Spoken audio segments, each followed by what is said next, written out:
রাতের আড্ডা, কল্পনার এক নতুন রোমাঞ্চকর জগৎ, যেখানে আলো নিভে যায় আর শুরু হয় গল্প।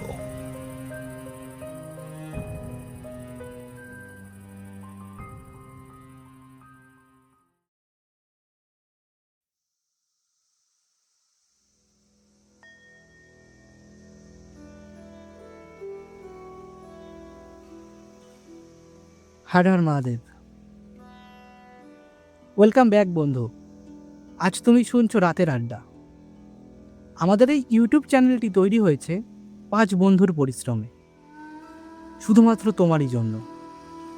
যেখানে এডিটার আকাশ, চ্যানেল অপারেটিংয়ে শুভ, অর্থ পরিচালনায় সৌমেন এবং বাকি পরিচালনায় রিকু এবং আমি শান্তনু। আজ এই এপিসোড শুরু করার আগেই আমাদের মধ্যে কথাবার্তা শুরু হয়েছে যে চড়ক নিয়ে। যেহেতু এটা চৈত্রী মাস চলছে, মহাদেবের মাস, এবং সেই কারণের জন্যই আমাদের পার্শ্ববর্তী গ্রামে এবং আমাদের গ্রামেও চড়ক পুজো খুবই জনপ্রিয়, এবং এই কারণের জন্যই আমাদের মনটাও সেই চড়ক পুজোর দিকে টানছে। আজ আমাদের এই রাতের আড্ডা স্টুডিওতে আসার সঙ্গে সঙ্গেই আমাদের আকাশ একটা কথা আমাকে জিজ্ঞাসা করল যে ভাই, চড়ক পুজো কবে? এই চড়ক পুজো নিশ্চয়ই সবাই শুনেছি যে বাংলার চৈত্র মাসের একেবারে শেষের দিকে মহাদেবের এই পুজোটি হয়। তো এই চড়কের কথা যখনই আমি শুনতে পেয়েছি, আমার মনের মধ্যেও একটা ঘটনা নাড়া দিয়ে উঠেছে। আর সেই ঘটনাটাই তোমাকে আমি বলবো। ছোটবেলা থেকেই আমার এই চড়কের সন্ন্যাসী হওয়ার খুবই ইচ্ছা ছিল। বলতে পারো এক প্রকার এতটাই ইচ্ছে যে শুধু ভগবানকে একটা কথাই বলতাম যে বাবা, আমাকে এতটুকু সাহস দাও যেন আমি তোমার আরাধনা করতে পারি, এবং আমি যেন সন্ন্যাসী হয়ে গলায় উত্তরী নিতে পারি। কিন্তু কখনোই আমার সেই সৎ সাহসটা বাবা কখনোই দেয়নি, বা বলতে পারো আমাকে সেই জায়গায় টেনে নিয়ে যেতে পারেনি।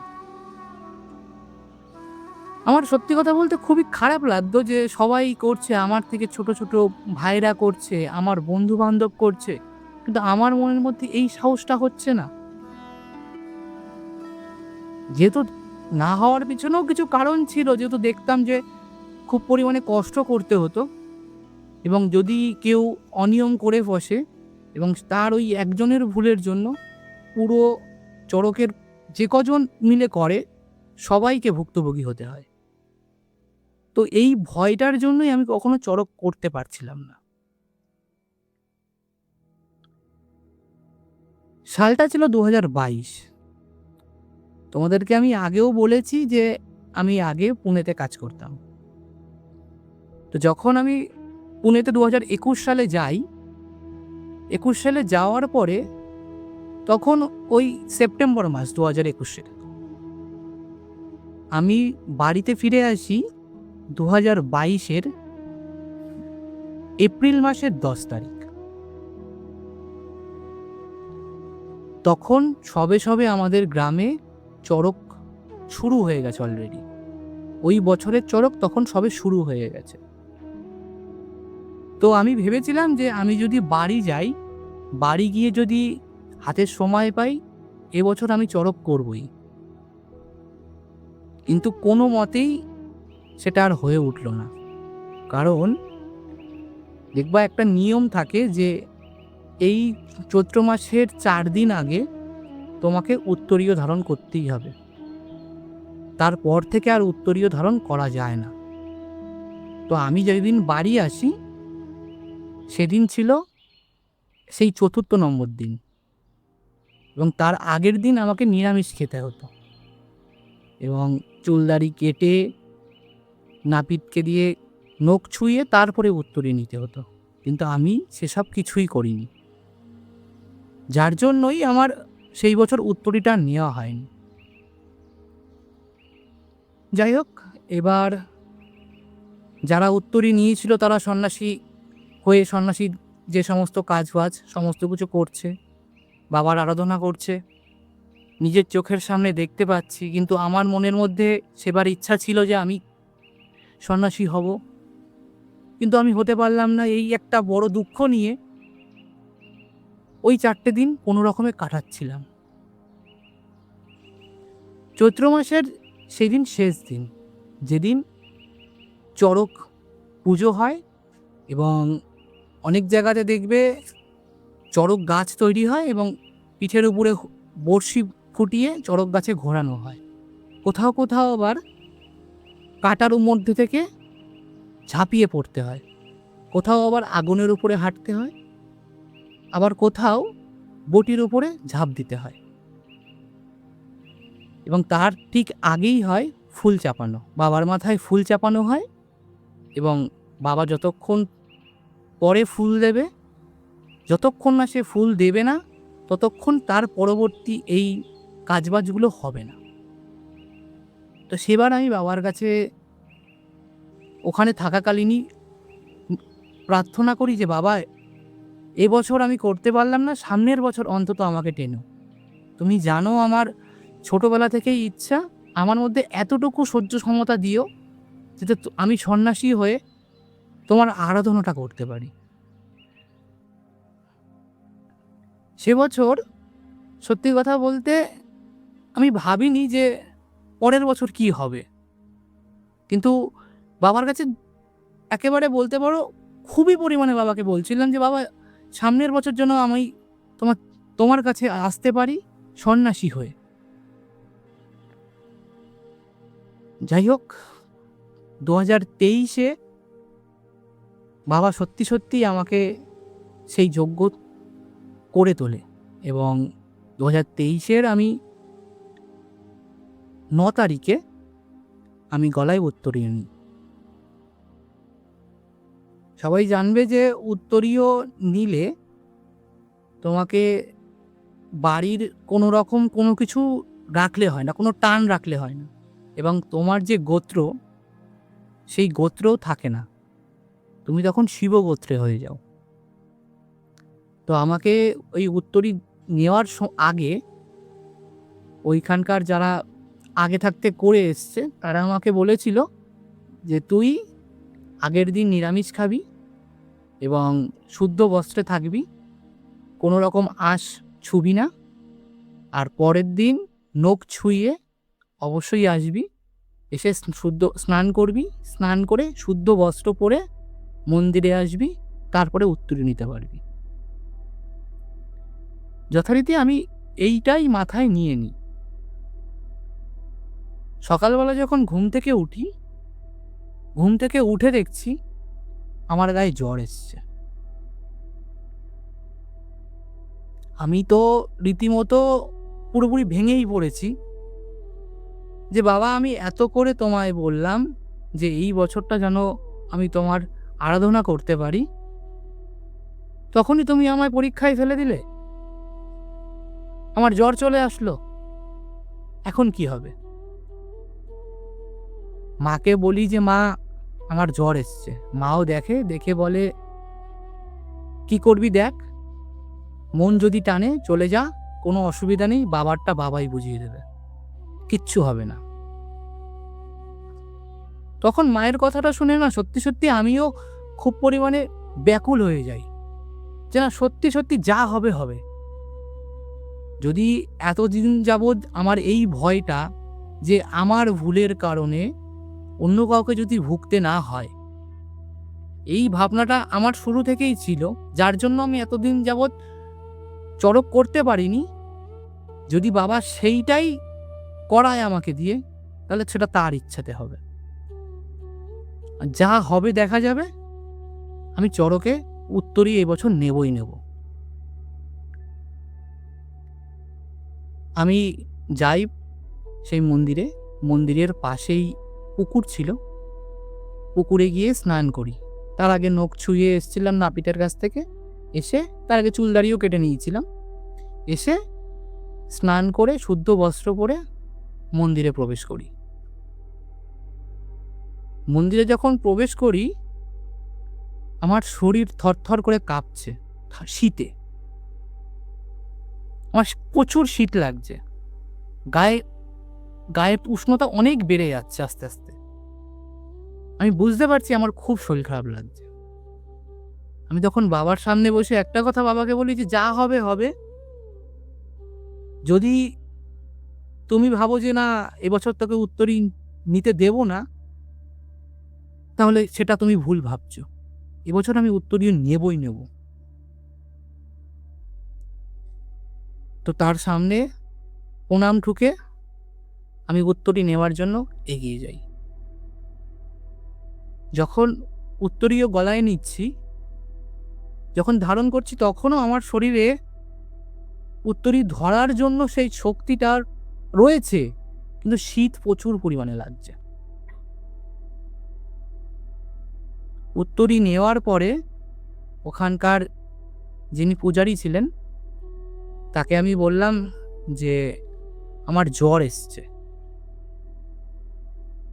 তো তিনি আমাকে বলেন যে কিছু হবে না, দাঁড়া, বাবাকে স্নান করাই, বাবার এই স্নান করানো জল তোর গায়ে বুলিয়ে দেবো, কিচ্ছু হবে না। উত্তরী তো নিয়ে নিয়েছিস, তুই কিন্তু এখন আর তোর গোত্রে নেই, তুই এখন শিব গোত্রে আছিস, সুতরাং তোর রক্ষাকর্তা তোকেই রক্ষা করবে, কোনো চিন্তা করিস না। তো তার এই কথাটা শুনে না আমি সত্যি সত্যি মনে একটা বিশাল বড় আশা পাই যে সত্যি সত্যি যে আজ অ্যাট লাস্ট আমি নিতে পেরেছি, নিয়েছি, এরপর যা করার তিনি করেই নেবেন। তোমাদেরকে কি বলবো, যখন আমি উত্তরীয়টা গলায় ধারণ করি না, আমার শরীরের মধ্যে না সেই অনুভূতিটা হচ্ছিল। যাই হোক, তারপরেই বাবার মাথায় সবাই মিলে জল দিই এবং বাবার পুজো হয়। পুজো হওয়ার পরে ওই বাবা স্নান করানো জল আমার গায়ে ওখানকার পূজারী ছিটিয়ে দেন। দেওয়ার পরে সত্যি সত্যি খুবই না একটা মনে হলো যে একটা শান্ত বাতাস বয়ে গেল। আমি একটু অবাক হয়ে গেলাম। তারপর ভাবলাম যে যা করার তিনিই করাচ্ছেন, আমি জানি না। তো আমি ওখানকার যে মূল সন্ন্যাসী ছিলেন তাকে আমি বলি যে বাবা আমার তো এরকম জ্বর এসছে, তো আমি কি ওষুধ খেতে পারবো? তখন তিনি বলেন যে ওষুধ খাবি তুই? ওষুধ খাওয়া লাগবে না। আমি বলি বাবা যদি আবার পরবর্তী দিনগুলোতে, এখনও তো 5টা দিন, আজকের দিনটা ধরে 6টা দিন, আমাকে তো 6টা দিন পালন করতে হবে। তখন তিনি আমাকে একটা কথা বলেন যে আসন্ন 4 দিন, মানে আজ কাল পরশু দিন থেকে তুই কিন্তু সারাদিনে কিছু খেতে পারবি না, যেহেতু তুই 3টে মালসা করেছিস। অ্যাকচুয়ালি মালসার বিষয়টা কীরকম হয় যে তুমি বাবার নামে মালসা করতে হয়, তাকে ভোগ দিতে হয়। তো কেউ 1টা করে, কেউ 3টে করে, কেউ 5টা করে, কেউ 7টা করে। এমনও লোক আছে যে চৈত্র মাসের শুরুর দিন থেকে পুরো শেষ দিন অবধি বাবাকে প্রসাদ দেন ওই মালসা করে করেই। তো আমি সেই বছর 3টে মালসা করেছিলাম। তো তিনি আমাকে একটা কথা বলেন যে পরশু দিন শিব জাগানোর আগে তুই ওষুধপত্র খেতে পারিস, কিন্তু তারপর থেকে কিন্তু কিছু আর হবে না, কারণ কি ওষুধ খেতে গেলে জল লাগবে, তুই কিন্তু সারাদিনে জলও গ্রহণ করতে পারবি না। প্রতিদিন রাত্রেবেলা বাবার পুজো হবে, বাবাকে ভোগ নিবেদন করবি, তারপরে এর আগে কিন্তু কিচ্ছুটি দাঁতে কাটতে পারবি না। তখন আমি ওনাকে বলি যে বাবা তাহলে এই 2টো দিন?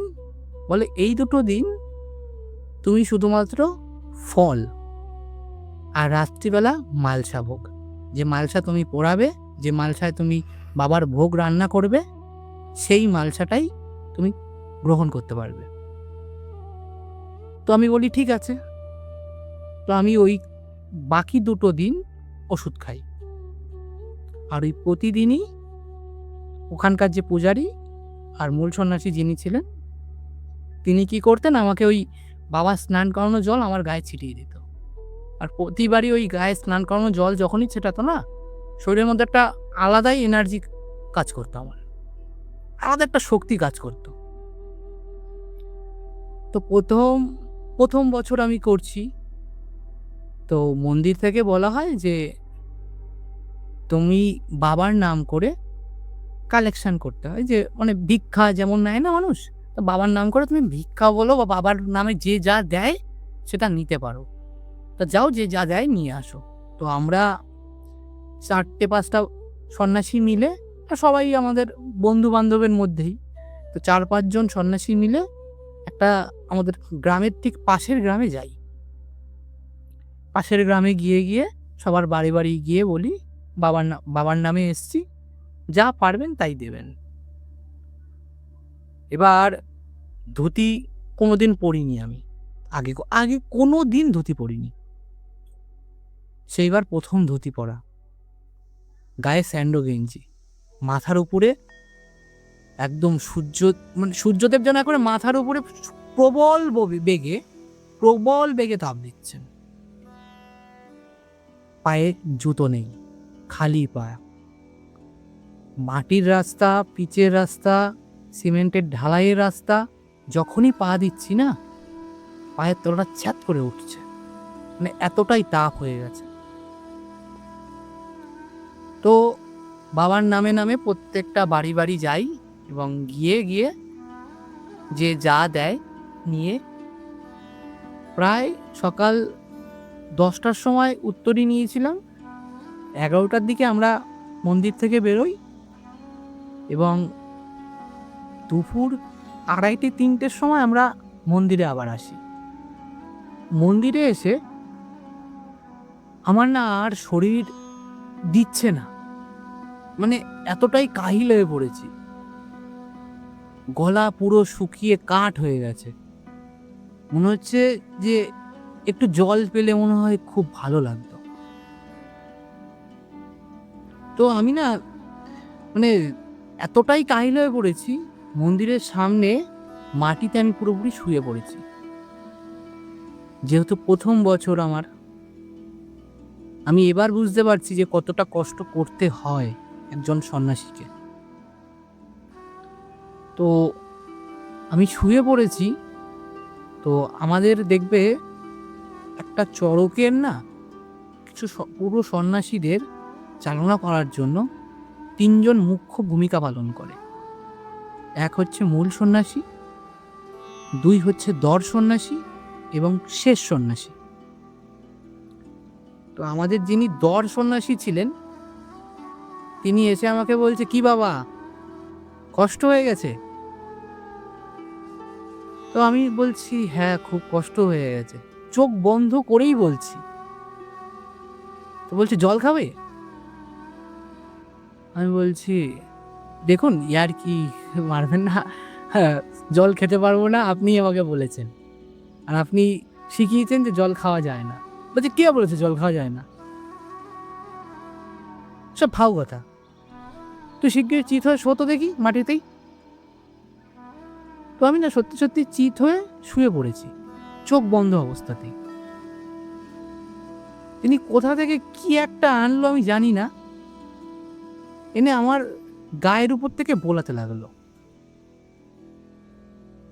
আর হঠাৎ দেখি আমার গলাটার উপরে হালকা একটু ছোঁয়া দিল সেই জিনিসটা, দিয়ে সরিয়ে নিল। সরিয়ে নিয়ে আমাকে বলছে, যা ওই মন্দিরের দেয়ালে হেলান দিয়ে বস, তো জল খাওয়া হয়ে গেছে। আর কে জল খাবি দিঘায়?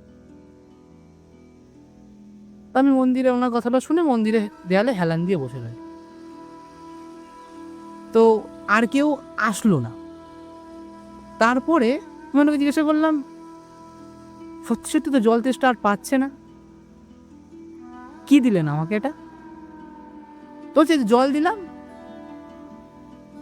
এর মধ্যেই আমাদের আর একজন সন্ন্যাসী এই কথাটা শুনতে পেয়েছিল, সে ছিল পুকুর পাড়ে। এবার সেও বলছে আমি খাবো আমি খাবো আমি খাবো। সেও আমার মতো সে বছর প্রথম। এবার সে দৌড়ে দৌড়ে এসছে, এসে বলছে আমিও খাবো জল। তো বলছে ঠিক আছে তুই জল খাবি, শো এখানে মাটিতে। মাটিতে শুইছে, মাটিতে শুয়ে বলছে চোখ বন্ধ কর আর বাবার নাম ডাক। তো তাকে যা বলা হয়েছে সে তাই করছে, চোখ বন্ধ করে বাবার নাম ডাকছে আস্তে আস্তে করে। তখন আমি দেখতে পেলাম তিনি আসলে কি করেছিল আমার সাথে। তার কাছে ছিল একটা ভেজা গামছা। সেই ভেজা গামছাটা তিনি আস্তে আস্তে আমার মুখের কাছে দিয়েছিল এবং দেখলাম ওর মুখের কাছেও দিল। আর তারপরে আমার গলার উপর একটু ছোঁয়ালো। ওই যে ঠান্ডা হাওয়াটা লাগলো এবং তার, সেও তো দর্শননাসী, বাবার তারপরেও কৃপা আছে, জানি না কি কারণে তারপরে আর জল তেষ্টা পাইনি। তিনি এতটুকুই করেছিল তার সাথেও। তো তিনি আমাকে বললো তোর সাথেও আমি এতটুকুই করেছিলাম, এই কারণের জন্যই তোরা জল তেষ্টা পাচ্ছে না। তো তারপর থেকে আমি যখনই এরকম হতো আমি ওরকমই এভাবেই চলতাম, যে ওনাকে বলতাম উনি ওরকম কিছু একটা করতো এবং তাতে হয়ে যেত আমার। যদিও আমাদের সেই সময় জল খাওয়ার কথা ছিল, জল চাইলেই আমরা খেতে পারবো, কিন্তু আমাদের মূল সন্ন্যাসীর নির্দেশ ছিল যে আমার অনুমতি ছাড়া কেউ জল খাবে না। আগামী যে 4টে দিন আসছে সেই 4টে দিনে তো দিনের বেলাতে কেউ জল খেতে পারবে না, কিছুই খেতে পারবে না। সুতরাং তার শরীরটাকে এই 2টো দিনে আস্তে আস্তে আস্তে আস্তে সওয়াতে হবে। এবং সেই কারণের জন্যই মূল সন্ন্যাসী বলেছিলেন যে যতক্ষণ না আমি বলছি ততক্ষণ কেউ জল খাবে না, এবং আমরা তাই করেছিলাম। যাই হোক, এইভাবে ওই দিনটা এবং পরবর্তী দিনটাও কেটে গেল। তার পরের দিন হচ্ছে শিব জাগানো। ওই দিন থেকে আর কেউই দিনের মানে জল খেতে পারবে না, জল ফল কিছুই খেতে পারবে না। আর এর আগের যে যে 2টো দিনের কথা আমি তোমাদেরকে বললাম, সেই 2টো দিনে রাত্রিবেলা মালসা বাবাকে ভোগ দিয়ে ওই মালসা আর ভোগ খাও, এবং দিনের বেলাতে জল ফল খেতে পারছিলাম। ওই দিনে যতক্ষণ না শিব জাগানো না হচ্ছে ততক্ষণ পর্যন্ত মালসা হবে না, এবং মালসা না হওয়া পর্যন্ত তুমি বাবাকে ভোগ দিতে পারবে না, আর ভোগ না দেওয়া পর্যন্ত তুমি কিছুই খেতে পারবে না। যাই হোক, আমি এতটুকুই জানতাম। এবার শিব জাগানো হয়, শুনেছি শিব জাগানোর সময় এটা হয় সেটা হয়, কিন্তু সেটা হওয়াকালীন যে কেমন লাগে সেটা আমি জানতাম না। সারাটা দিন ওরকম না জল খাওয়া না ফল খাওয়া কিছুই না খেয়ে কাটিয়ে দিলাম বাবার নামে। সন্ধে হওয়ার পরে বলা হলো যে আমাদের মন্দির থেকে বেশ কিছুটা দূরেই একটা বাড়ি আছে, সেই বাড়িতে শিব জাগানো হবে। মানে আমাদের যে এই যে চড়কের যে শিব, এই বাবাকে ওখানে জাগানো হবে এবং ওখানে তাকে পুজো করা হবে।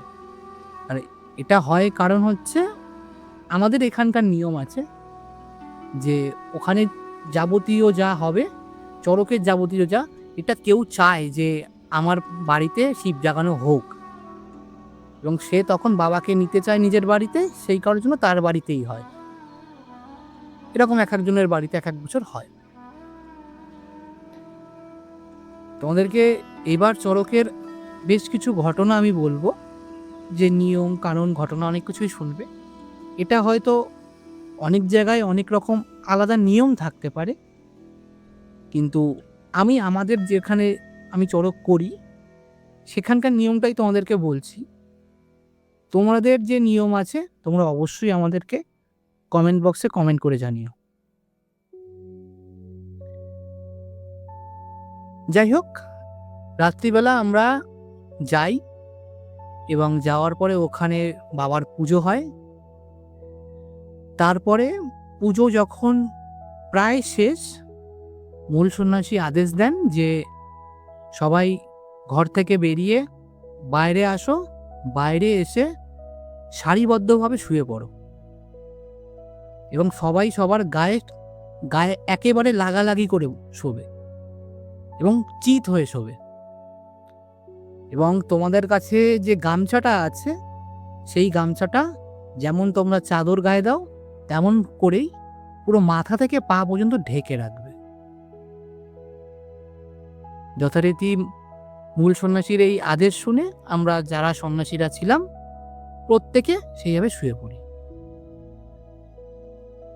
তো দেখলাম প্রথমে মূল সন্ন্যাসী শুলেন এবং মূল সন্ন্যাসীর পরে থেকে বাকি সন্ন্যাসীরা শুয়ে পড়ল।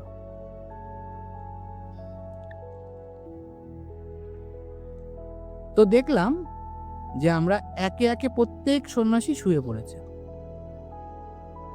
তো আমিও যথারীতি শুয়ে পড়লাম এবং সবাই বলছে যে তোর উপর থেকে মহাদেব যাবে, নড়বি না, আর যখনই কিছু যাবে আওয়াজ করবি না, এক মনে বাবাকে ডাকতে থাক।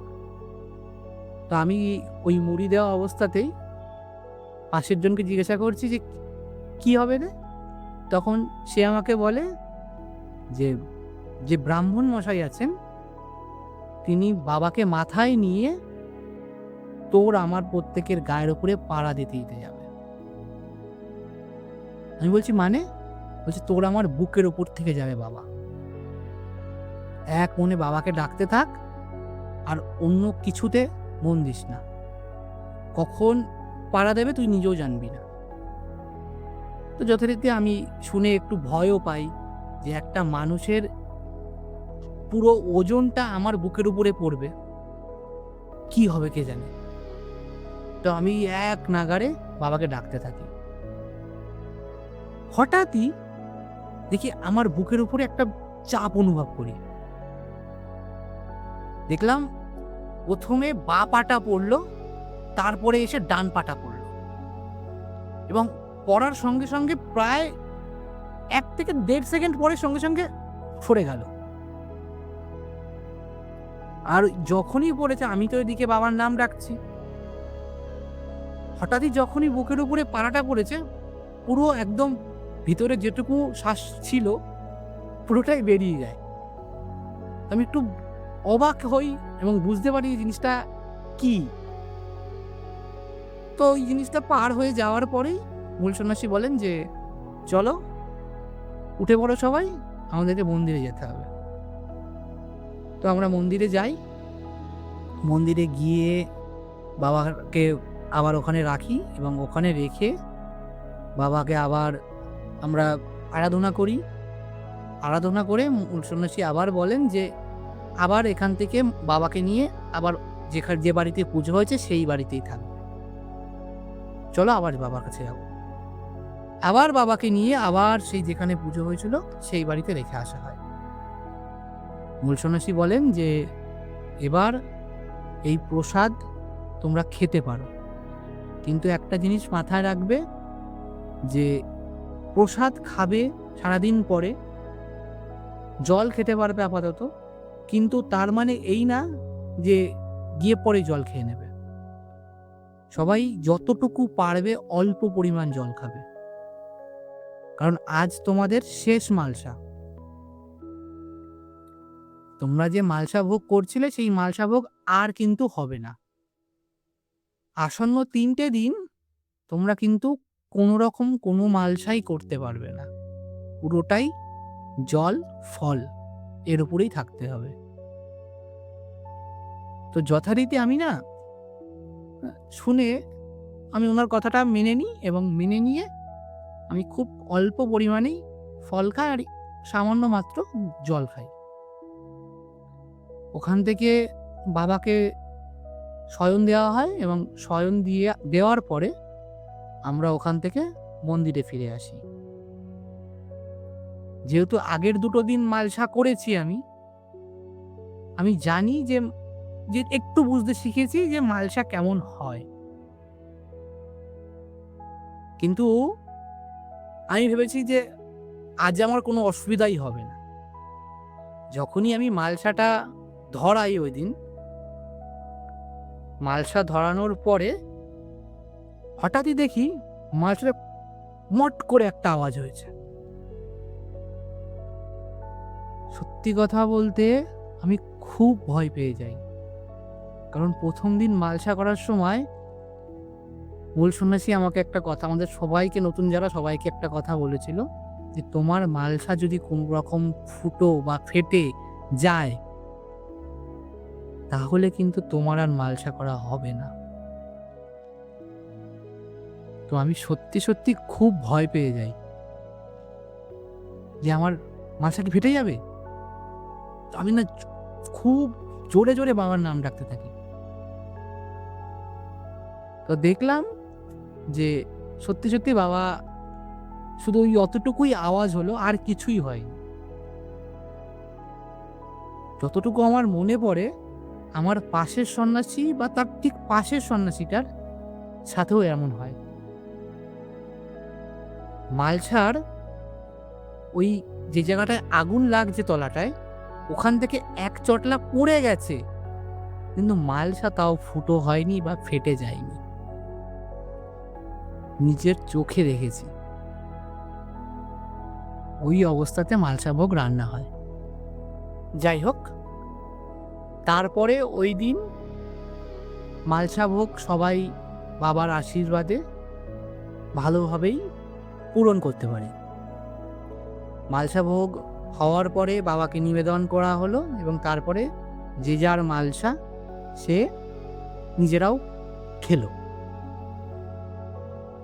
সব কিছু শেষ হওয়ার পরে মূল সন্ন্যাসী বলেন যে কাল সকালবেলা সবাই খুব সকাল সকাল উঠে যেও। আর আজ ওই দিনও না কিছু লোক, কিছু সন্ন্যাসী সেই দিনও আমাদের সাথে যুক্ত হয়েছিল, যেহেতু যারা একটা মালসা করেছিল। তো মূল সন্ন্যাসী বলেন যে কেউ বাড়ি যাবে না, সবাই কিন্তু এই মন্দিরেই থাকবে, মন্দির থেকে কোথাও যাবে না। তো যথারীতি আমরা ওই রাত্রিবেলাও মন্দিরেই ছিলাম। বাবা বলেন যে তোমাদের কিন্তু কালকে খুব সকালবেলা উঠতে হবে এবং উঠে আমরা কিন্তু কালীবাড়ি যাব। আমাদের বাড়ি থেকে মোটামুটি বলতে পারো ২.৫ থেকে ৩ কিলোমিটার দূরে মা কালীর একটা মন্দির আছে এবং ওখানটাতে বাবাকে নিয়ে যাওয়া হবে, বাবা এবং মাকে পুজো করা হবে। আমাদের এই পুরো এলাকাটাতে প্রত্যেকটা গ্রামে গ্রামে এই পুজোটা হয় এবং প্রত্যেকেই তাদের পুজো করা বাবাকে ওই দিনেই ওই কালী মন্দিরে নিয়ে যায়, বাবা আর মাকে একসাথে পুজো করার জন্য। তো যখন যাই, গিয়ে দেখছি কালী মন্দিরটা পুরোপুরিভাবে সন্ন্যাসীতে ভরে গেছে।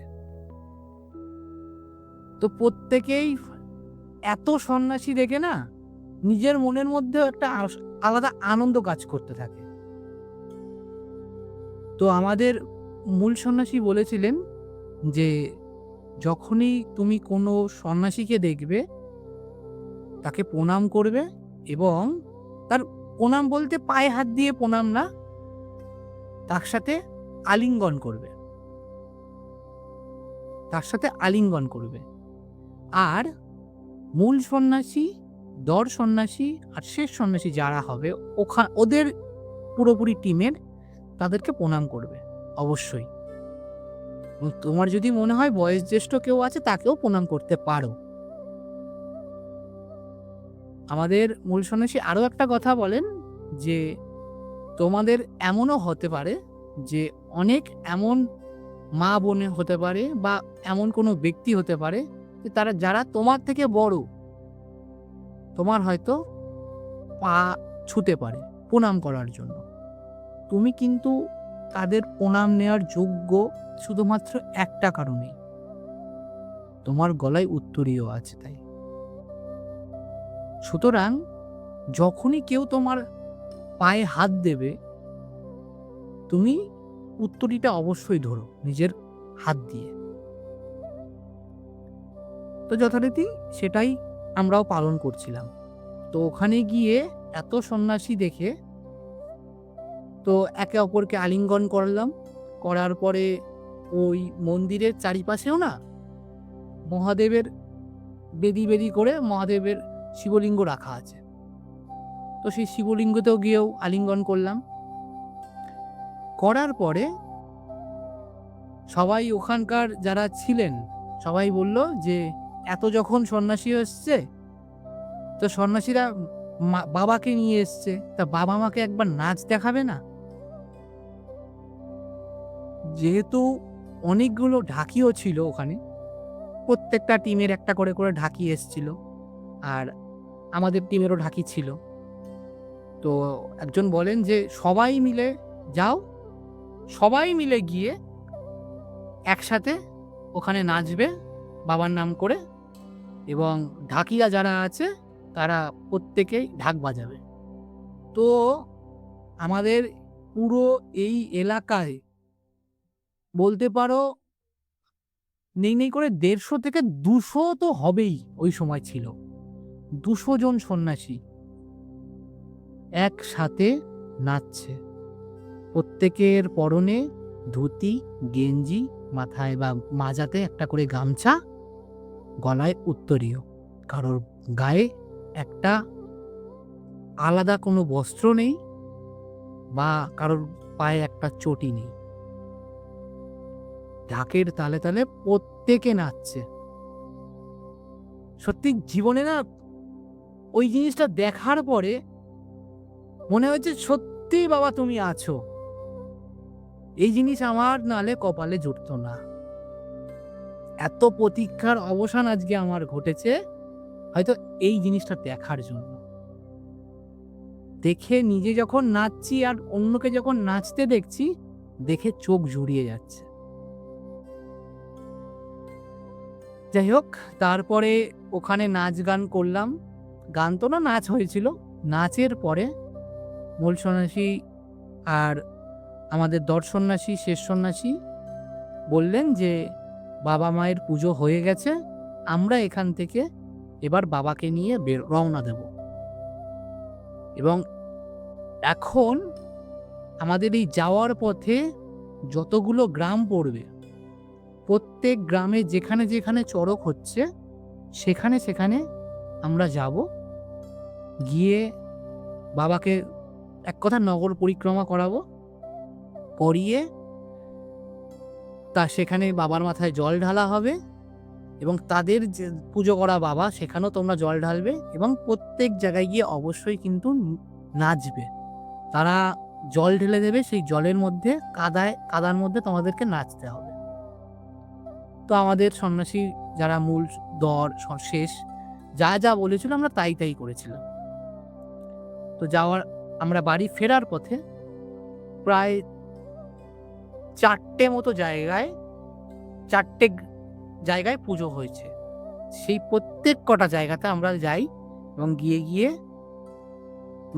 নাচি, এবং নাচার পরে বাবার মাথায় জল ঢালা হয়, বাবাকে পুজো করা হয়, এবং সেখান থেকে তারপরে বাবাকে নিয়ে আমরা আমাদের মন্দিরে বিকেলবেলা ফিরে আসি। তো বিকেলবেলা যখন ফিরে এসছি খুব ক্লান্তি লাগছে, আর সত্যি কথা বলতে যাওয়ার পুরো রাস্তাটা না পিচের রাস্তা ছিল। এতটাই রোদ্দুর যে পিচ গলে গেছে। গলা পিচ যখন পায়ের তলায় পড়ছে না, আর তার আগে 3টে দিন অলরেডি খালি পায়ে হেঁটেছি, কখনো খালি পায়ে অতটা হাঁটা পড়েনি। এবার পায়ের তলার চামড়া না পাতলা হয়ে গেছে, মনে হচ্ছে একটা ছোট খোয়াও যেন সুইয়ের মতো লাগছে। যখনই লাগছে বাবা বলে চিৎকার করছে সবাই। তো যখন ফিরে এসছি মন্দিরে, দেখছি পায়ের তলা লাল হয়ে গেছে। তো আমাদের যিনি মূল সন্ন্যাসী ছিলেন তিনি আমাদেরকে বললেন যে পা বেশি জলের মধ্যে ভেজাবে না, পা যতই লাল হয়ে যাক না কেন পা জলেতে দেবে না, তাহলে কিন্তু আরো ব্যথা লাগবে। এরপরে কিন্তু আরো 2 দিন আছে। আর আজকে সন্ধেবেলা আমাদের ঘাট সন্ন্যাসী হবে।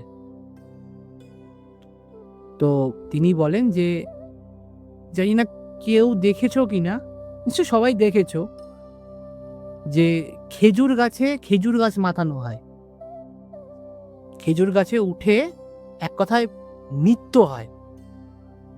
খেজুর গাছে ওঠা হবে এবং সেখান থেকে কচি খেজুরের পাতা এবং খেজুর নামানো পর্যন্ত হবে এবং সেটা দিয়ে পুজো হবে এবং সন্ন্যাসীরা ওই উপরে খেজুর গাছে উঠবে, উঠে নৃত্য প্রদান করবে। সত্যি সত্যি জিনিসটা না সত্যি দেখতে মনোমুগ্ধ লাগে একেবারে। এবং ওই জিনিসটা হওয়ার পরে মন্দিরেতে বাবার মাথায় ফুল চাপানো হয় এবং ওই ফুল যতক্ষণ না বাবা না দেবেন ততক্ষণ পর্যন্ত তুমি কিচ্ছুটি খেতে পারবে না। এবং ফুল যদি না দেন তাহলে তার ঠিক পরের দিন নীল নিয়ে, মানে বাবাকে নিয়ে নগর পরিক্রমা হবে না, কারণ তার ঠিক পরের দিনই নীল পুজো, যেদিন বাবা এবং মায়ের বিয়ে হয়েছিল। তো আমরা 6:30 নাগাদ অলরেডি ওই খেজুর তলায় চলে যাই এবং ওখানে গিয়ে আমাদের যাবতীয় যা করণীয় সমস্ত কিছু করি।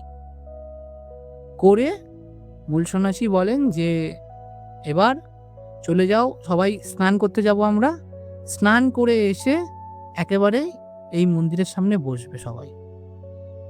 তারপরে আমাদের শেষ সন্ন্যাসী যাবেন আর আমি যাব ফুল আনতে। ফুল এনে সেই ফুল দিয়ে বাবার মাথায় চাপানো হবে। সুতরাং কেউ আর কাউকেই ছোবে না। যথারীতি আমরা স্নান করতে যাই, স্নান করে উঠে আসি। উঠে আসার সময় আমাদের মূল সন্ন্যাসী বলেন যে যখন জলটা তুলবি, একজনকে বলেন যে যখন ওই কলসিতে জলটা তুলবি, যেহেতু পুজোতে জলটা লাগবে, তখন ওই জলটা তোলার জন্য মুখে কিছু একটা কাপড় আটকে নিস, কারণ এই পুকুরটাতে কিছু মাছ আছে, যদি আঁশ ঢুকে যায় সেটা অমঙ্গল। যথারীতি তারপরে জল টল নিয়ে আমরা চলে যাই। সেখানে যাওয়া হয়। যাওয়ার পরে আমরা এক মনে বাবাকে ডাকতে থাকি। আমাদের মূল সন্ন্যাসী আর শেষ সন্ন্যাসী বাবার জন্য ফুল আনতে যায়। ফুল আনা হয় এবং ফুল এনে পুজো হয় এবং সেই ফুল দিয়েই বাবার মাথায় চাপানো হয়। যখন ফুল চাপানো হয় তখন ঘড়িতে প্রায় 8টা কাছাকাছি বাজে, 8টা কি 8:15 বাজে, আমার সঠিক মনে নেই। তো ওই সময়তে বাবার মাথায় ফুল চাপানো হয়। বলা হয় বাবাকে যদি আমরা সবাই নিষ্ঠার সঙ্গে ডাকি আর পুজোতে যদি কোনো ভুল ত্রুটি না করে থাকি, তাহলে বাবা সঙ্গে সঙ্গেই ফুল দিয়ে দেবেন। এবং বাবার এই কৃপা, বাবা আশীর্বাদ, বাবা ওই মাথা থেকে ফুল ফেলিয়েই বাবা বোঝাবেন আমাদেরকে যে আমাদের কোনো রকম কোনো ভুল ত্রুটি ছিল না। তো আমরা এক মনে যে যত জোরে পারে বাবাকে ডাকছি যে বাবা ফুলটা দাও, বাবা ফুল দাও। আমাদের ওই ডাকার সময় কিছু ডাক থাকে, যেহেতু আমি বলতে পারছি না কারণ আমি এখনো গলায় উত্তরীয় নিইনি এখনো। তো ওইভাবে বাবাকে ডাকছি। তো সত্যি বলছি, ফুলটা না প্রথম দিকটাতে নড়ল। সাধারণত ফুল যখন নড়ে, ফুলে যদি কখনো হাওয়া লাগে বা কিছু হয়, সবাই ভাবতে পারে যে ওটা তো হাওয়াতেও পড়ে যেতে পারে। কিন্তু ওই দিন না প্রচুর পরিমাণে হাওয়াও চলছিল। প্রচুর বলবো না, কিন্তু বেশ ভালোই হাওয়া চলছিল এবং আমাদের গায়েও লাগছিল। তো সেই অবস্থাতে দেখলাম যে ফুলটা একটু নড়ল। তাও কিরকম, ফুলটা দেওয়া ছিল পূব পশ্চিম মুখ করা আর বাবাকে উত্তর দক্ষিণ মুখ করে রাখা। ফুলটা দেখলাম একটু নড়ল, কিন্তু সেই জায়গাতে আবার বসে গেল। আমরা যে যত জোরে পারি ডাকছি, বাবা মাথা থেকে আর ফুল দিচ্ছে না, বাবার মাথা থেকে আর ফুল পড়ছে না। আমরা প্রায় 20 মিনিট হয়ে গেছে, ফুল এখনো পর্যন্ত পড়েনি। গ্রামবাসীরা বলছে যে হয়তো কোনো ভুল ত্রুটি হয়েছে, সবাই গঙ্গা জল ছেটাও। তো মন্দিরের থেকে গঙ্গা জল এনে সবার গায়ে গায়ে ছেটানো হয় এবং গ্রামবাসীদের গায়েও ছেটানো হয়, যাতে সেই জায়গাটা শুদ্ধিকরণ করা যায়। শুদ্ধ হওয়ার পরেও প্রায় আবারও 20-25 মিনিট কেটে যায়, ফুল তখনও পড়েনি। গ্রামবাসীরা বলে যে যা তোরা আবার স্নান করে আয়। আমরা আবার গ্রামবাসীদের কথা শুনে স্নান করতে যাই। স্নান করে এসে বাবার কাছে মন্দিরে ঢুকি, মন্দিরে ঢুকে বাবার কাছে আবার প্রার্থনা করি যে বাবা ফুলটা দিয়ে দাও বলে আবার আমরা যেখানে পুজো হচ্ছে সেখানে বসি, বসে আবার ডাকতে শুরু করি। এই সময়ও কিন্তু বাবার মাথা থেকে ফুল কিন্তু পড়েনি, তখনও পর্যন্ত বাবার মাথা থেকে ফুল পড়েনি। আমি অলরেডি 45 মিনিট হয়ে গেছে, নিজের চোখে দেখতে পাচ্ছি চারিদিকে হাওয়া চলছে, কিন্তু ফুলটা সেই ফুলের একই জায়গায় বসে আছে। এইভাবে প্রায় আবারও 20-25 মিনিট মতো কেটে যায়। গ্রামবাসীরা আবার বলে যে তোরা আবার স্নান করে আয়, তোদের কিছু একটা ভুল হচ্ছে, আবার স্নান করে আয়। আমরা আবার যাই। এবার যখন স্নান করে আসি না, স্নান করে এসে না, সত্যি বলছি গরমকালে শীত লাগার মতো অনুভব হচ্ছে। থরথর করে লোকে কাঁপছে প্রত্যেকটা সন্ন্যাসী। কারণ আমরা আমাদের গায়ে আমাদের কাছে গামছা থাকলেও গামছা বোলাতে পারবো না সে সময়। ভেজা বস্ত্রেই ওখানে বসে থাকতে হবে যতক্ষণ না বাবা ফুল না দেবেন। তো আমাদের শেষ সন্ন্যাসী বলেন যে তোমরা যদি কেউ কোনো ভুল করে থাকো স্বীকার করো, স্বীকার করো, আর যদি না বলো তাহলে শেষ সন্ন্যাসীর কাছে বেদ থাকেন, তার দায়িত্ব হচ্ছে যে যদি কোনো সন্ন্যাসী ভুল করে বা তার কথা না শুনে চলে, ওই বেতের বাড়ি তাকে দেবে, সেই বেত দিয়ে তাকে মারবে।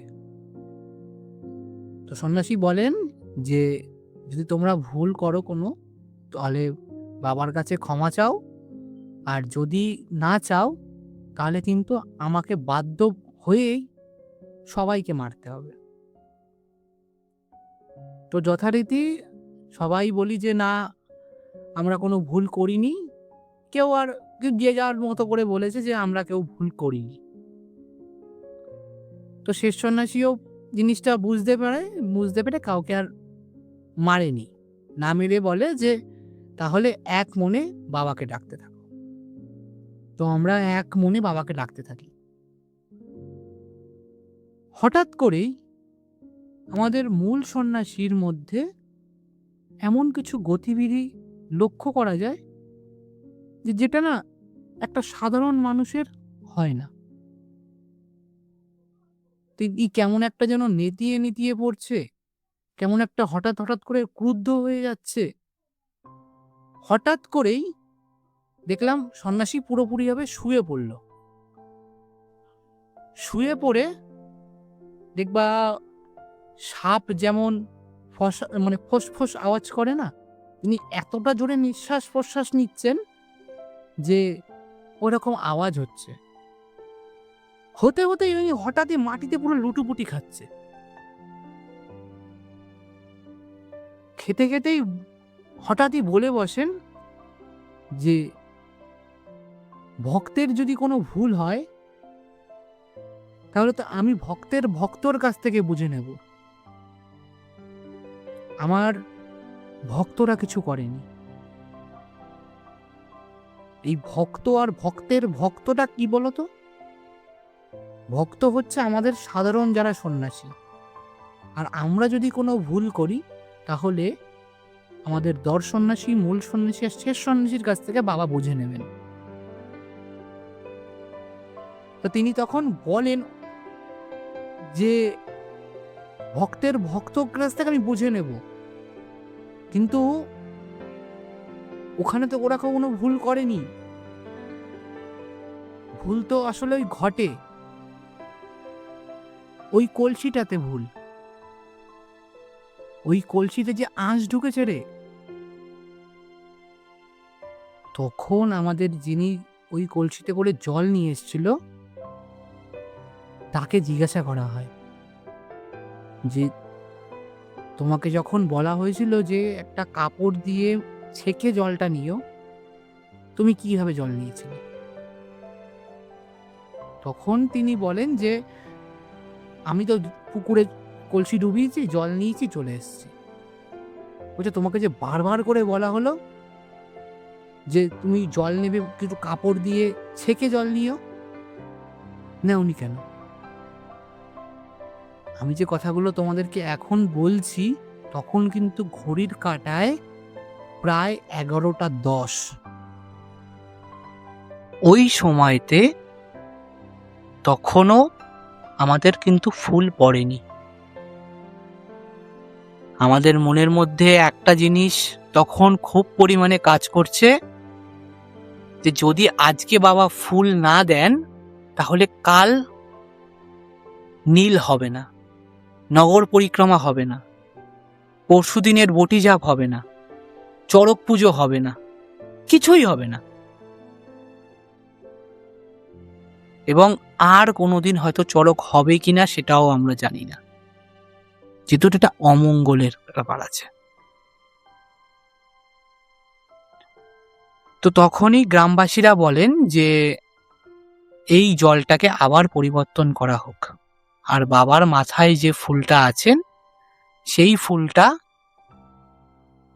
তোমরা দুধ গঙ্গা জল দিয়ে ফেলে দাও, বা ব্রাহ্মণের কাছে শোনো যে কি উপায় আছে, ফেলে দিয়ে সেই উপায় পালন করে আবার নতুন করে বাবার মাথায় ফুল চাপাও। তো ব্রাহ্মণ বলেন যে দুধ গঙ্গা জল দিয়ে বাবার মাথার ফুলটা ফেলতে হবে এবং নতুন করে জল এনে নতুন করে আবার প্রত্যেকে স্নান করে তারপরে এসে বাবাকে আবার ডাকতে হবে, আর আবার ফুল এনে আবার বাবার মাথায় ফুল চাপাতে হবে। যথারীতি তাই করা হয়। তখন ঘড়ির কাঁটায় প্রায় 11:20। এদিকে আমরা শীতেরতে কাঁপছি, চোখ থেকে জল অনবরত পড়ছে, যে যার মতো হাউমাউ করে কাঁদছি যে বাবা ফুলটা দাও, বাবা ফুল দাও। কিন্তু তখনও ফুল পড়েনি, যেহেতু এখনো এরপরে আবার ফুল চাপানো হবে, তারপরে বাবা ফুল দেবেন, তারপরে গিয়ে হবে। তো আবার বাবার মাথায় নতুন করে ফুল আনা হয়, বাবার মাথায় চাপানো হয়, এবং চাপানোর পরে আমরা আবার বাবার নাম ডাকা শুরু করি। এর মধ্যেই পাশের গ্রামের অলরেডি তাদের ফুল পড়ে গিয়ে সমস্ত নিয়ম কানুন পালন করা হয়ে গেছে। যে সন্ন্যাসী তিনি তার বাড়ির দিকে একবার আসছিলেন কোনো একটা কাজে বা মন্দিরের কাজে, তিনি তার বাড়ি থেকে শুনতে পায় যে ঢাকের আওয়াজ। তো আমাদের না একটা নিয়ম আছে যে যদি কোথাও ফুল না পড়ে তাহলে বাকি সন্ন্যাসীরাও সেখানে গিয়ে বাবার কাছে প্রার্থনা করতে পারে যে বাবা ফুলটা তাদেরকে দিয়ে দাও, আর তাদেরকে কষ্ট দিও না। তো এই ঢাকের আওয়াজ শুনতে পেয়ে পাশের যেখানে পুজো হচ্ছিল, চড়ক পুজো, ওখানকার যিনি সন্ন্যাসী তিনি আমাদের মন্দিরে আসেন। এসে দেখছে যে আমাদের বাবার মাথায় ফুল চাপানো রয়েছে, তখনও পর্যন্ত ফুল পড়েনি।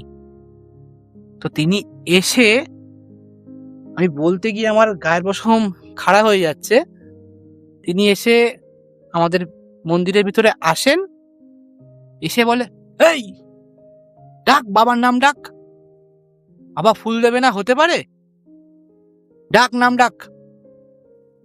বলে তিনি ওখানে বসেন।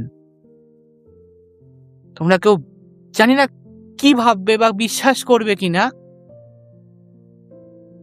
তখন প্রায় 11:40 বাজে। ওনার ওই কথাটা শুনে না আমরা এতটাই উৎসাহিত হয়ে যাই যে খুব জোরে বাবার নাম ডাকা শুরু করি যে আর বাবা এইবার ফুল দিতেই হবে তোমায়, আর আমাদের পরীক্ষা নিও না। এই যে এতটা মানে নিষ্ঠা তখন আমাদের মধ্যে চলেছে, বাবা আর আমাদের পরীক্ষা নিও না, ফুলটা দিয়ে দাও।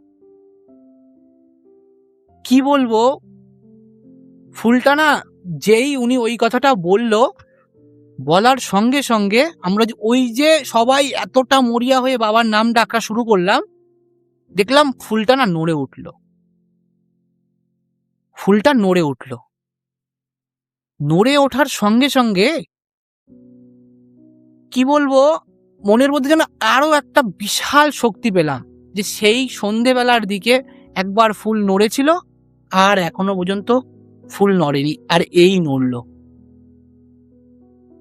এতটাই তখন আনন্দ হচ্ছিল বা এইবার হয়তো বাবা ফুল দেবে, আর ভাবতেই ফুলটা পুরো এক পাক ঘুরে তারপরে পড়ল।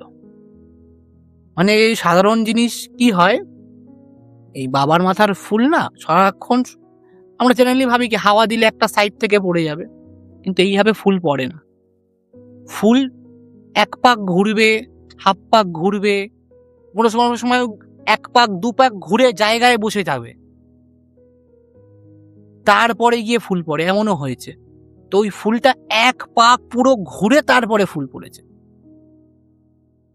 যখন ফুলটা পড়েছে তোমাদেরকে কি বলবো, নিজের মনে হচ্ছে যে আমাদের হয়তো বাবা এইবার ক্ষমা করে দিল, হয়তো আমাদের কোথাও না কোথাও ভুল হয়েছিল, যার জন্যই বাবা এরকম করেছিল, আমাদেরকে আগামী 2 দিন আরো নিষ্ঠার সঙ্গে পালন করতে হবে।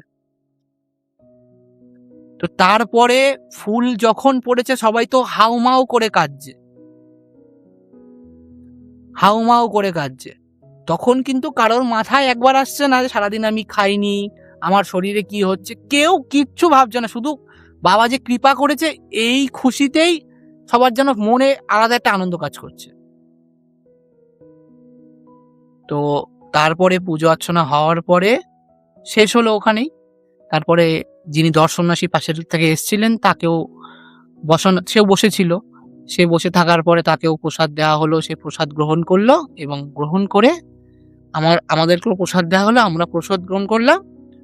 করার পরে আমরা পরের দিনের জন্য প্রস্তুত হলাম এবং ওই দিন রাত্রিবেলা প্রায় 12:30-1টার সময় আমরা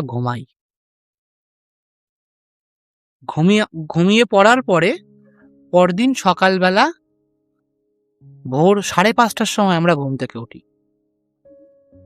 উঠে আমাদের যেখানে এই পরের দিন বাবার আর মায়ের বিয়ে হবে, এই বিয়ের যারা বরযাত্রী তাদের নামে ভোগ হয়। বরযাত্রী কারা হয়? ভূত প্রেত এরাই। তো তাদেরকে আপ্যায়নের জন্য একটা জায়গায় গিয়ে পরিষ্কার করে নেমন্তন্ন করে আসতে হয়, সেই নেমন্ত্রণের জন্য আমরা যাই।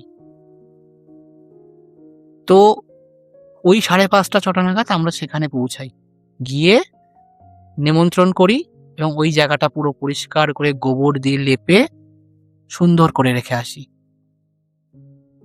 এসে তারপরে বাবাকে নিয়ে আমাদের পুরো গ্রামের প্রত্যেকটা মা বোনের বাড়ি গিয়ে তারা যেহেতু নীলের পুজো করবে, নীলের উপোস করে, নীলের বাতি দিতে হয়, এবার সেই কারণের জন্য তারা বাবার মাথায় জল ঢাললেন। পুরো গ্রাম কমপ্লিট করে যখন আমরা ফিরলাম তখন ঘড়ির কাঁটায় প্রায় 4:30-5টা বাজে।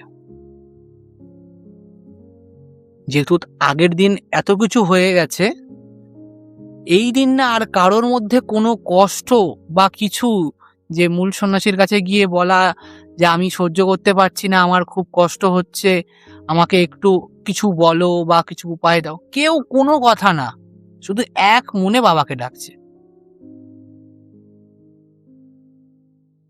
আমরা আসি মন্দিরে, তখন প্রায় 5টা বাজতে যায়। এসে সন্ধেবেলাতে ওই ভোগ রান্না হবে, আর এই তার ঠিক এইদিকে হবে শিব পার্বতীর বিয়ে। মানে আমাদের সন্ন্যাসীদের মধ্যেই কোনো একজন ছেলে শিব সাজবে এবং কোনো একজন ছেলে পার্বতী সাজবে, তাদেরকে বিয়ে দেওয়া হবে। এবং এই বিয়ে দেওয়াকালীন মূল সন্ন্যাসী আর শেষ সন্ন্যাসী ভোগ রান্না করবে, এবং সেই ভোগ রান্নারও একটা বিশাল নিষ্ঠার সঙ্গে একটা নিয়ম আছে।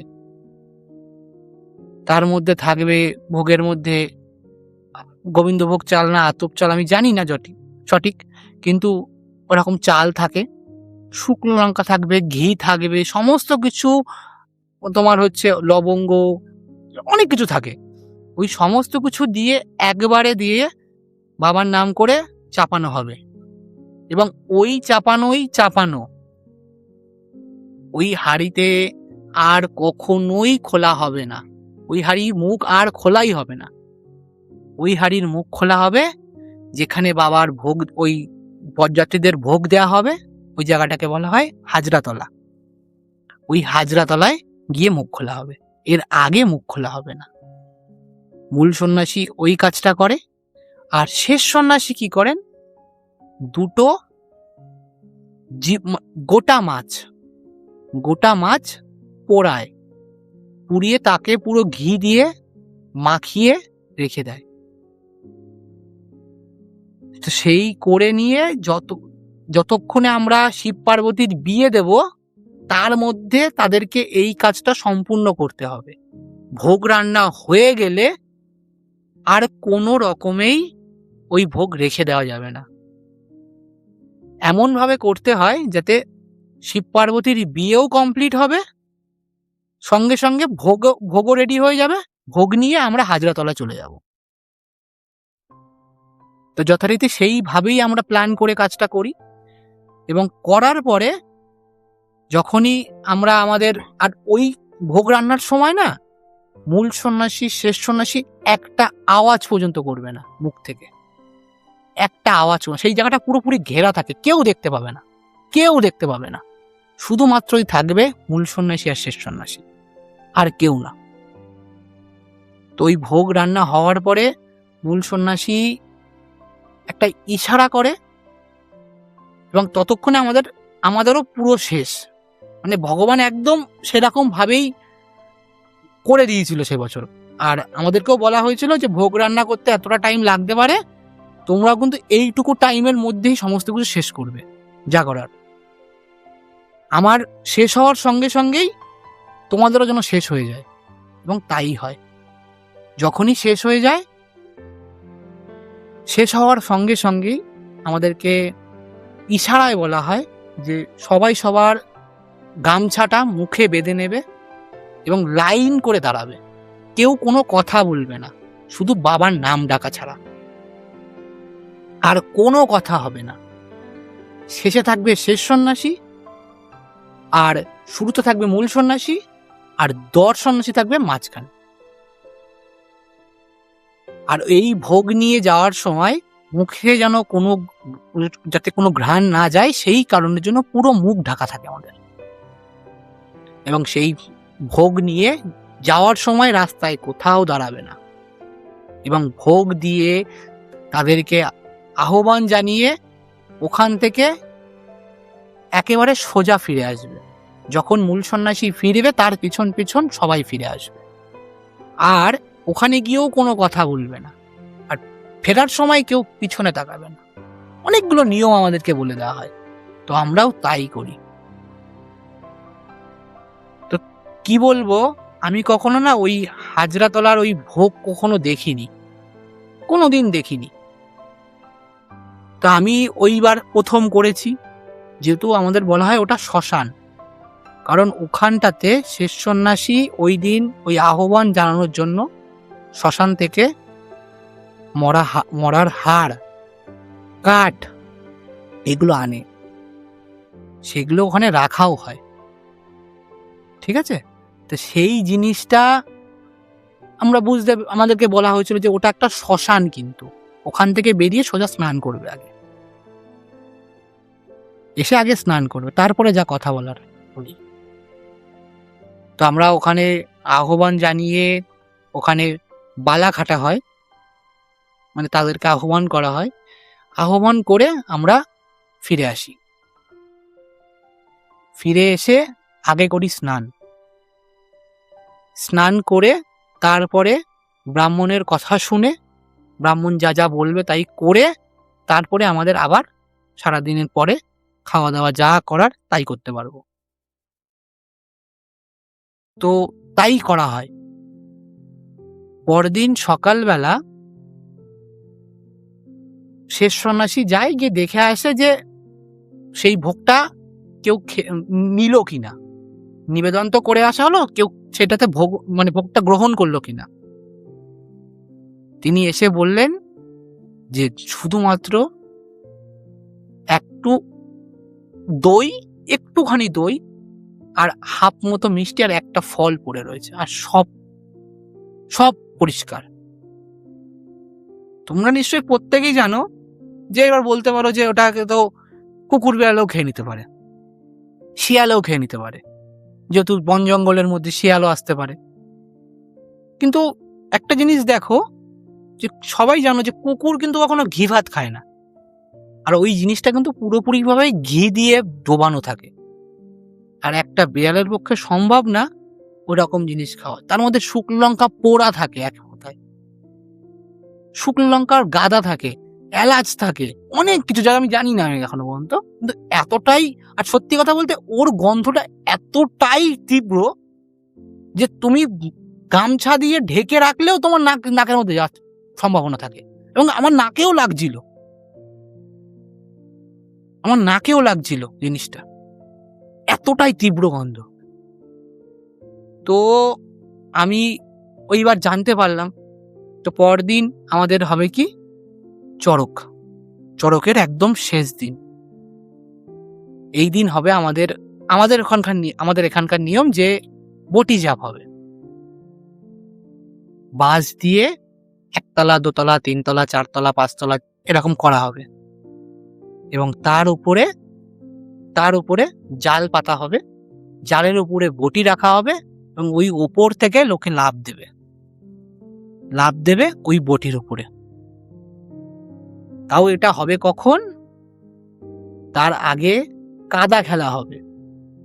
কাদা খেলা বলতে বাবার নামে ধান কাটা হবে, ধান রোপা হবে, তার আগে নাঙল দেওয়া হবে, সবকিছুই নিয়ম আছে। এবং প্রত্যেকটা জিনিসটা হবে নাঙল দেওয়ার সময় দুটো সন্ন্যাসী একে অপরের দিকে উল্টো দিকে করে শুয়ে জড়িয়ে ধরে গড়িয়ে যাবে কাদার মধ্যে থেকে। বলদ গরু সাজানো হবে, গরু কেনা বেচা হবে, এরকম করে করে পুরো শেষ অবধি ধান ঘরে নেওয়া হবে, এবং সেই ধান দিয়েই পুজো হবে বাবার।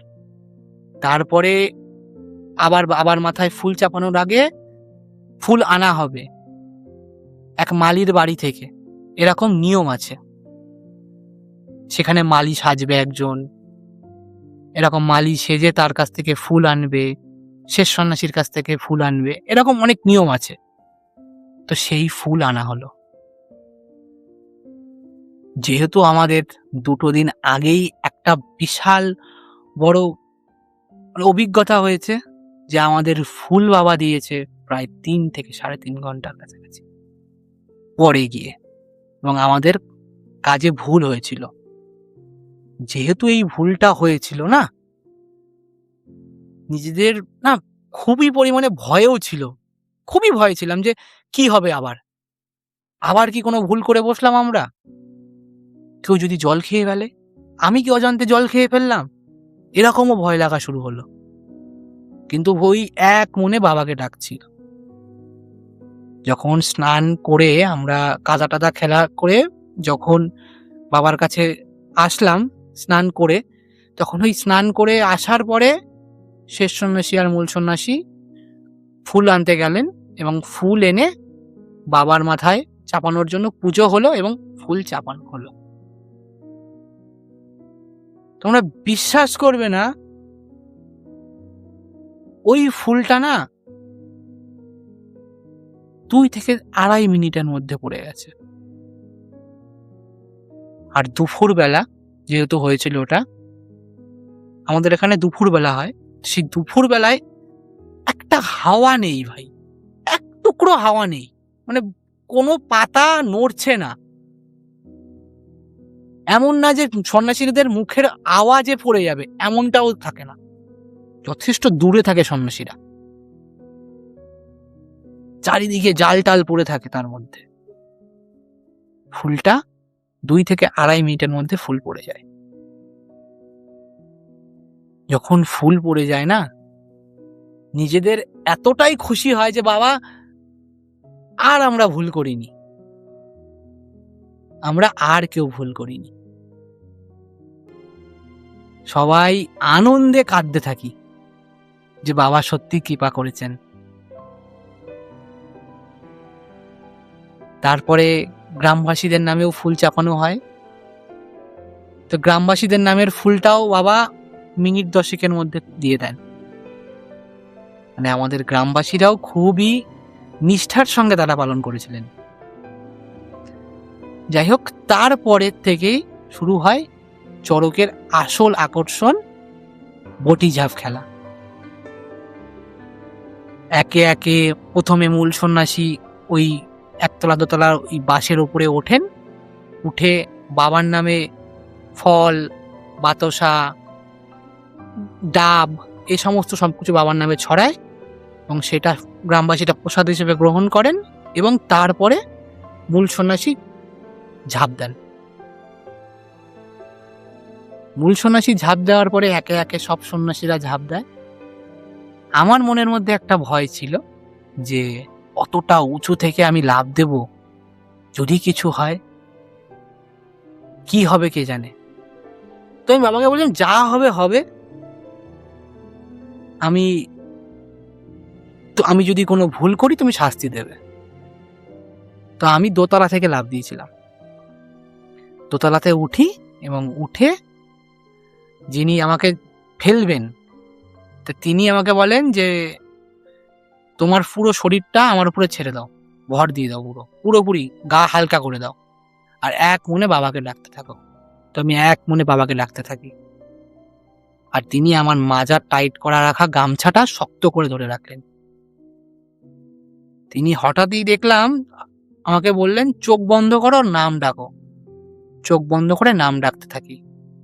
তিনি আমাকে খোলা আকাশের দিকে কাত করে দেন। যখনই কাত করে দেন, তিনি বলতে থাকে এই সন্ন্যাসী দেখ, সন্ন্যাসী দেখ।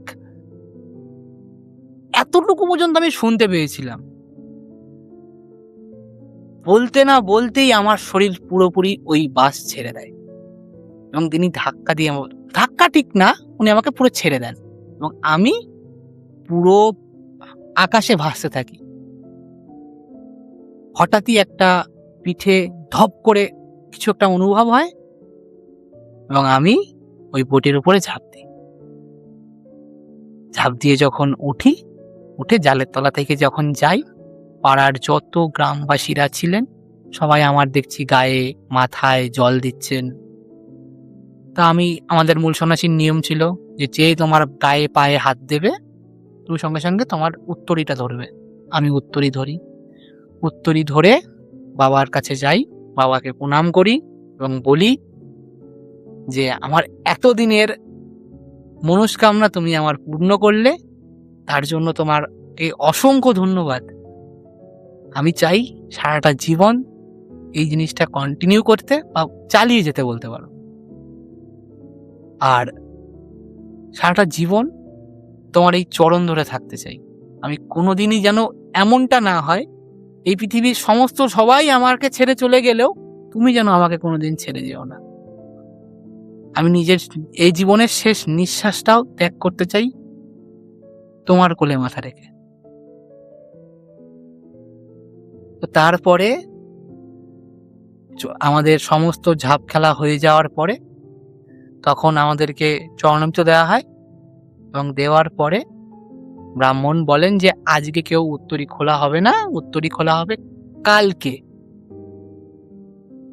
কালকে নববর্ষ, কালকে খোলা হবে। আর এতদিন যাবৎ যে যেমন ভাবে ছিলে ঠিক তেমন ভাবেই মন্দিরে থাকবে, যা যা পালন করে এসছো তাই তাই পালন করবে। হয়তো খাওয়া দাওয়াতে কোনো থাকবে না, ফলমূল খেতে পারো, কিন্তু কেউ বাজে কিছু খাবে না, আমিষ খাবে না। তারপরে কাল সকালবেলা ঘুম থেকে উঠবে, উঠে বাবার মাথায় জল দেবে। জল দেওয়ার আগে পুকুরে যাবে, যখন স্নান করবে তখন উত্তরী খুলবে। তো যখন উত্তরী নিয়েছিলাম তখন আমাদেরকে বলা হয়েছিল যে নিজ গোত্র ত্যাগ করিয়া শিবগোত্র ধার্জন করিলাম। আর যখন ওই পয়লা বৈশাখের দিন আমরা পুকুরে স্নান করতে যাই, আমাদেরকে মূল সন্ন্যাসী বলে যে তুমি তোমার উত্তরী তোমার 2 কানের উপরে তুলবে এবং বলবে শিবগোত্র ত্যাগ করিয়া নিজ গোত্র ধার্জন করিলাম বলে ডুব দেবে, এবং ডুব দিয়ে ওই ডুব দেওয়া অবস্থায় উত্তরী খুলবে, খুলে মাটিতে পুঁতে দেবে। অবশ্যই যদি কারোর ওই ডুবেতে খুলতে না পারো, ডুব দিয়ে যদি উঠে তোমার গলায় উত্তরী থাকে, বা কেউ যদি খুলেছো কিন্তু হয়তো কেউ মাটিতে পোতেনি, হয়তো সেটা জলের উপরে ভাসছে, যদি কারোর গলায় ঢুকে যায় তাহলে তোমাকে কিন্তু এই বছরের একেবারে শেষে চড়ক হবে, সামনের বছর তুমি খুলতে পারবে, এর আগে কিন্তু তুমি উত্তরী খুলতে পারবে না। আর প্রথম দিন আমাদেরকে একটা কথা বলেছিল যে যেহেতু তুমি এখন থেকে শিবগোত্রে হয়ে গেছো, তোমার বাড়িতে যদি ভগবান না করুক কেউ গতও হয় বা বাড়িতে যদি কোনো সমস্যাও হয়, তুমি কিন্তু তার মধ্যে থাকবে না। মানে কেউ যদি গতও হয় তোমার গায়ে কালো সূচটাও লাগবে না, কিন্তু তুমি উত্তরী নেওয়া অবস্থায় তোমার এই যে সন্ন্যাসীরা যাদের সাথে তুমি সন্ন্যাসী পালন করছো তাদের যদি কিছু হয়, এখানে কিন্তু তোমাকে তখন পালতে হবে। তো ওই উত্তরী সেদিন পয়লা বৈশাখের দিন খুলে মন্দিরে আসি এবং বাবার মাথায় আবার আমরা সবাই জল ঢালি। তো জল ঢালতে ঢালতেই বলি যে বাবা আবার দেখা হবে এই বছরেরই শেষের দিনে। হয়তো শেষের দিন বলা ভুল হবে, শেষের থেকে 3-4টে দিন আগেই। এতদিনের আমার যে ইচ্ছা মনোবাসনা তুমি আজ পূর্ণ করলে।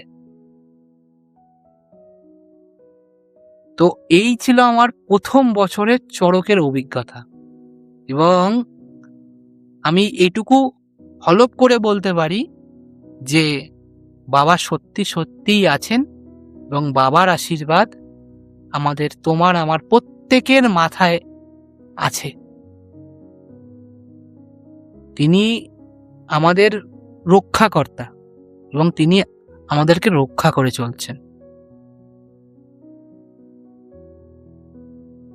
আমার আজকের এই গল্পটা এতটুকুই ছিল। কেমন লাগলো তোমার, তুমি অবশ্যই তোমার কমেন্টস বক্সে কমেন্ট করে জানিও।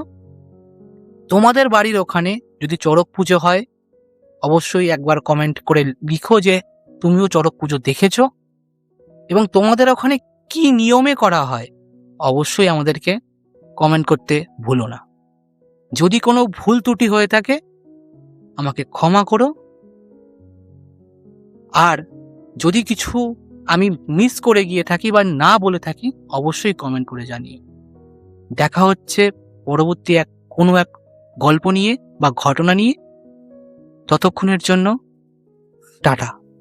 হর হর মহাদেব।